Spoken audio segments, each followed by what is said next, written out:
Yes, a wild Pokemon! I'm gonna catch it. Pokeball, go!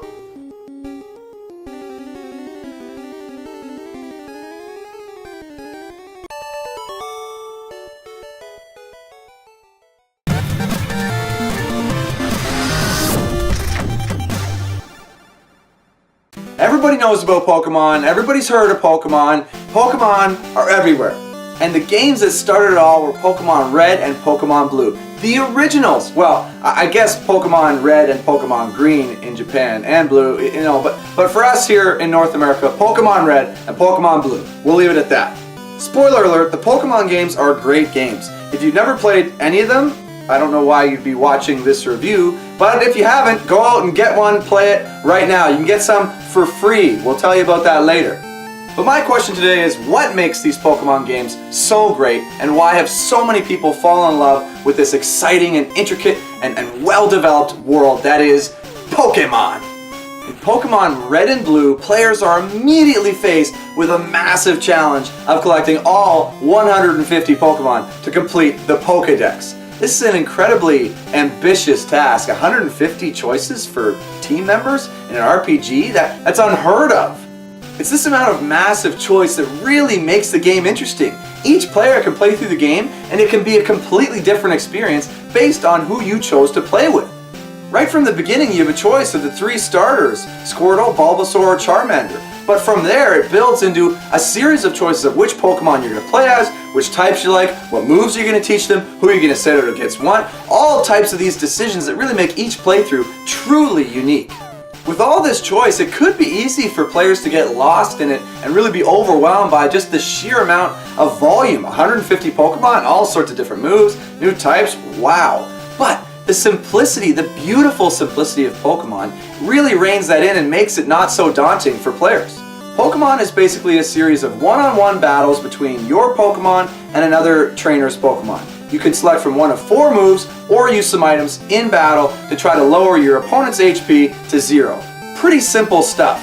For players who don't really care what they're doing, they just pick the coolest sounding or most interesting move and try to beat down on their opponent. Pretty simple. But for players who really want to engage and really get into the intricacies of the system, they can get all the right moves, the correct move types, what type is effective against another type, and really get into the depth that is Pokemon. These one-on-one battles are so simple, each Pokemon taking their turn to attack the other. But there is so much strategy involved with this, with the added layers of the type effectiveness, the different move types, the strengths, the status effects. There's all sorts of stuff that applies in these battles that make it so strategic. This combination of simple yet strategic gameplay and a vast amount of choices for Pokemon companions make for insane amounts of replayability. You can play through these versions, Red and Blue, a number of different times, choosing different Pokemon each time you play through the game, and your experience through the story will be so different each time. In today's internet world, it's so easy when you're stuck in a certain part to go on the internet and look up a map and find out where the best things are and research where the best Pokemon and all sorts of stuff is. But back when Red and Blue came out, back when I was a kid playing this game, there was no internet. It wasn't what it is today. You couldn't access these important and key parts of the game. So you had to explore and find them yourself. And I can't even tell you how satisfying it is to have a totally blind playthrough of a Pokemon game and find something like a legendary Pokemon or an incredible item. It is so worthwhile. Really, the charm of Pokemon Red and Blue for me is the story of this journey from, new beginnings to the Pokemon League champion that you take with your Pokemon.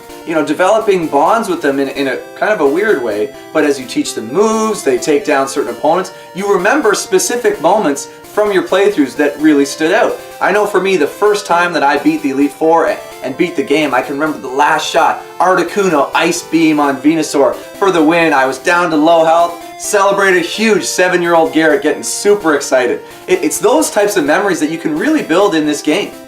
I know I've talked about how great Pokemon Red and Blue are, but because it was the first in the series, there are some drawbacks and things that do bring the game back a little bit that will be annoying.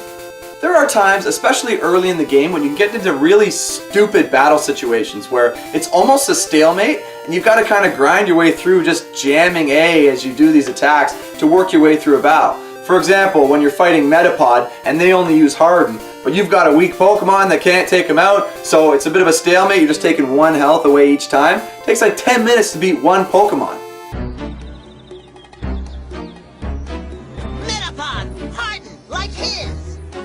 Maximum hardness, Metapod!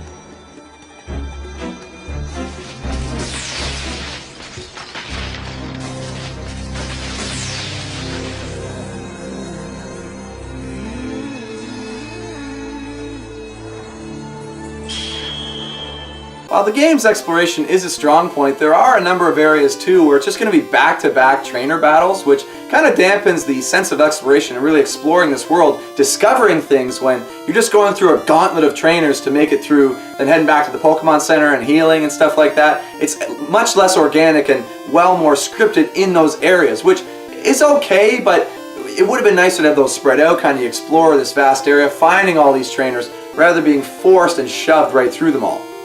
Obviously in newer Pokemon games they've refined the move types and the moves and the Pokemon types and that type of system, but in the original Red and Blue games there were some Pokemon that their move sets and their type totally didn't match at all and make no sense.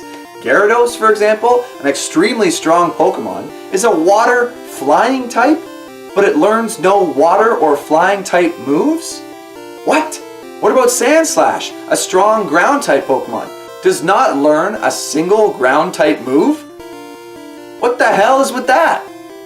And of course I have to mention, working your way through caves or surfing areas that have wild Pokemon encounters that aren't in the wild grass can be so annoying. You walk 3 steps, bam, Pokemon encounter. You walk another 3 steps, bam, Pokemon encounter. Like, enough. And, oh, I ran out of repels, so I'm gonna have to fight off a bunch of Zubat making it through Mount Moon. Like, come on!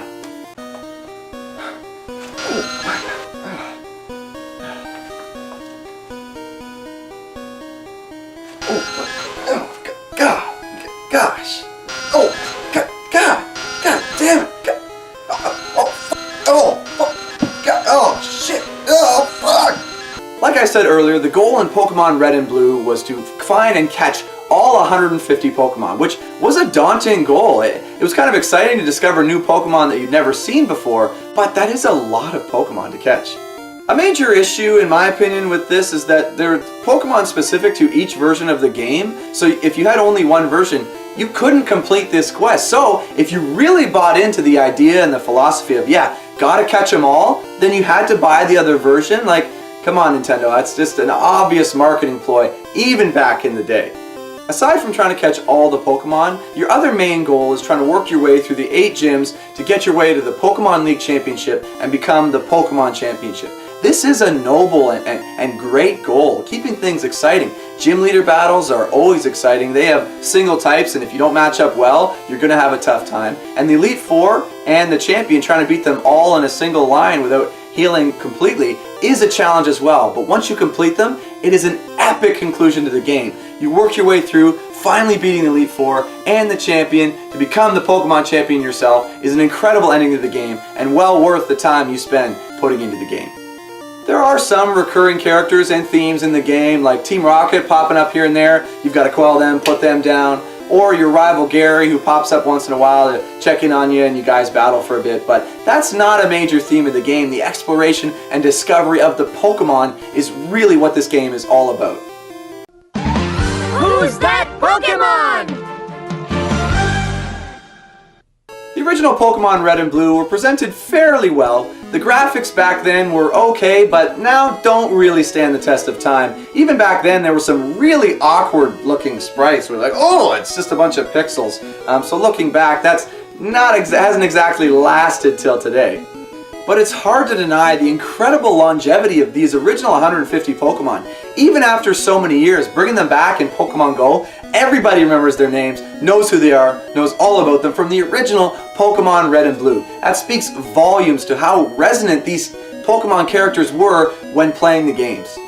The music and the sounds in these games really add to that overall feeling. The music in each area setting the tone for that area. Some creepy and darker sounds when you're in caves or in Lavender Town with a bunch of ghosts, or some lighter tunes like in the game corner or when you're in the towns. And the sound effects for each of the moves and the Pokemon really fit, really hammering home the tone and really giving some of your moves impact when you hear that epic sound effect for a big finishing move. It's Pikachu! Overall, it's hard to deny what the original Pokemon games were able to do and what they spawned and really what they created, but looking back at really how great they really were and why all this amazing accolades and acclaim have come from. So for that reason, my final verdict for Pokemon Red and Pokemon Blue is a 9 out of 10. Excellent games! I know there's many players out there who have experienced the Pokemon world at various points in the timeline, checking in at the different iterations of the game, but if you haven't had a chance to go back and play the original Pokemon Red or Pokemon Blue, I highly recommend you go back and spend some time really seeing where the Pokemon world started. You can check out the game on the Nintendo 3DS Virtual Console on the Nintendo Store download. I think it's about $10. You can play on your 3DS, or if you got a PC computer, you can download an emulator for the Game Boy Advance and hop on the Game Boy games on there. Well, that'll do it for Pokemon Red and Blue. I gotta thank you guys so much for watching. If you enjoyed the episode, let me know with a like, and maybe let me know in the comments some of your favorite experiences with Pokemon Red and Blue, or which game you hopped into the series on. I want to know. I'm curious. I started with the original Red and Blue, but if you started somewhere later on, please let me know. I want to hear it. Also, if you want to learn how to download an emulator and play the Pokemon games on your computer, click this annotation just up here where you can see my tutorial for how to download a Game Boy emulator onto your PC computer. But again, thank you guys so much for watching, and I hope to see you next time on Yes Guy Gaming.